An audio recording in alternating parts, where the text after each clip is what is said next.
कन्हैया लाल की फिल्मों की तरह से कि वो कर्ज पे लिया है सोना, वो वापस आने वाला नहीं है। तो ये जो सॉरी, हम तो गरीबों जैसी बातें करते हैं सर, आप हंसा मत बिल्कुल कीजिए। बिल्कुल बिल्कुल। जो है उसकी चिंता ये रहती है कि भाई बैंक में एफडी में मिला पैसा उसको तो फिर भी तोड़ के कुछ काम में ले गई।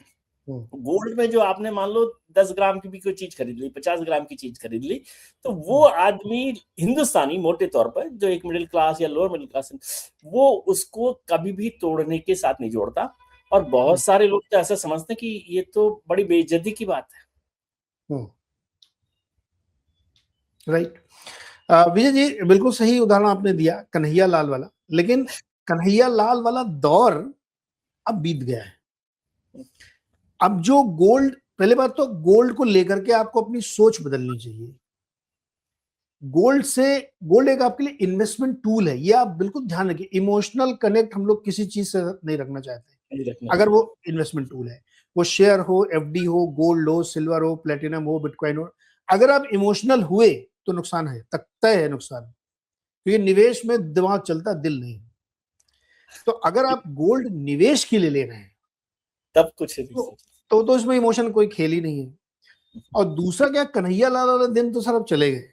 अब बहुत ही वेल रेगुलेटेड गोल्ड लोन कंपनियां हैं कि आप वहां जाते हैं, लोन लेते हैं, 75 मतलब टोटल वैल्यू का 75-80% आपको लोन मिल जाता है, और उसकी ब्याज दर भी काफी कम है। तो जैसे आप पर्सनल लोन लेते हैं, जैसे आप गाड़ी का लोन लेते हैं, वैसे ही आप गोल्ड लोन लेते हैं। तो आप पूरा लोन चुका दीजिए, आपका सोना पूरा एज इट इज वही मिलेगा, वो पिघला के नहीं रखा जाता, सेम चीज आपको वापस मिल जाएगी।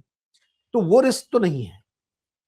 एक रिस्क अभी है इसमें इमोशनल, कि गोल्ड लिया यार, गोल्ड बेचेंगे तो बेइज्जती हो जाएगी, अरे घर का सोना चांदी बिक गया, ऐसा समझता है इमोशनल है इसमें।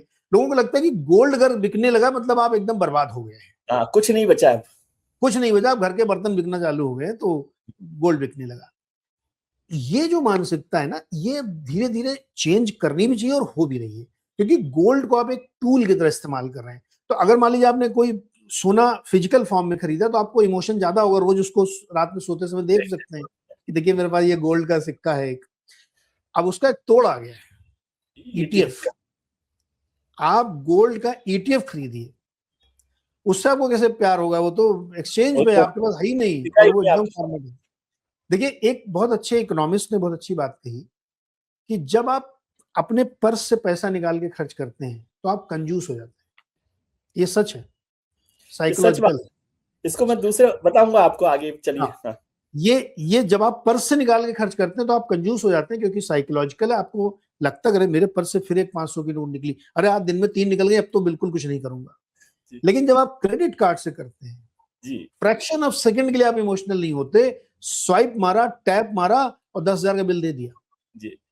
यही मैं बता रहा हूँ कि क्रेडिट कार्ड की जो पूरी स्कीम है क्योंकि वो आपको कनेक्ट नहीं करता, तो आप खरीदते वक्त बल्कि वो 2,000 की शॉपिंग की बजाय 5,000 की शॉपिंग भी कर लाते हैं।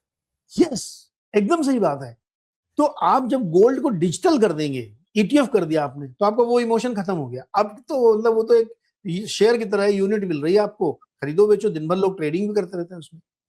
तो उसका भी एक तोड़ निकल आया है अब नए जमाने में कि आपको गोल्ड फिजिकल नहीं खरीदना, जो गोल्ड इन्वेस्टमेंट आपको करना वो ईटीएफ फॉर्म में करिए, तो आपका वहां से वो इमोशनल कनेक्ट खत्म हो जाएगा। तो उस लिहाज से जो रिस्क आप ले रहे हैं वो तीनों एसेट क्लास में, तो एक उसको डिस्ट्रीब्यूट करिए। एक फार्मूला है, लेकिन वो फार्मूला बहुत घिसा पिटा हो गया, लेकिन फिर भी चलता है आजकल, कि आप अपनी उम्र को 100 से घटा दीजिए, तो जो बचेगा वो इक्विटी का निवेश होगा। तो अगर कोई 25 साल का लड़का है तो 100 से माइनस करेगा, 75 आएगा, तो 75% आपका इक्विटी में जाना चाहिए। तो अगर आप 60 साल के हैं तो 40 ही जाएगा। तो वो एक बहुत अच्छा साइंटिफिक फार्मूला ड्राइव किया गया था कि कितना इक्विटी में, रिस्की एसेट में कितना डालना चाहिए, तो अपनी उम्र घटा देंगे। वो थोड़ा सा फार्मूला इसलिए ऑब्सोल्यूट लगता है कि अब बहुत सारे लोग ओल्डर एज में भी रिस्क ले लेते हैं, क्योंकि वो इतने संपन्न हो जाते हैं कि उनको दाल रोटी की इतनी चिंता नहीं है, दे कैन टेक रिस्क। तो वो फार्मूला जरूरी नहीं कि आप लगाएं, लेकिन एक बेसिक फार्मूला आज भी वो चलता है। तो ये एसेट क्लास को अगर आप डिवाइड करके चलेंगे, तो अब आता है इसमें विजय जी रियल मैजिक, कि ये तो सब ज्ञान है, ज्ञान की बातें तो हम पहली बार थोड़ी बता रहे हैं, हजारों बार सेम एज एवर, सैकड़ों साल वही ज्ञान सुनाया जा रहा है। What is the magic? Magic जब तक आप करोगे नहीं तब तक इसमें बाबा रामदेव वाला फार्मूला लगता है, करोगे तो होगा, और करोगे तो होगा, पक्का होगा, और आपको उसमें मजा भी आएगा। वो तो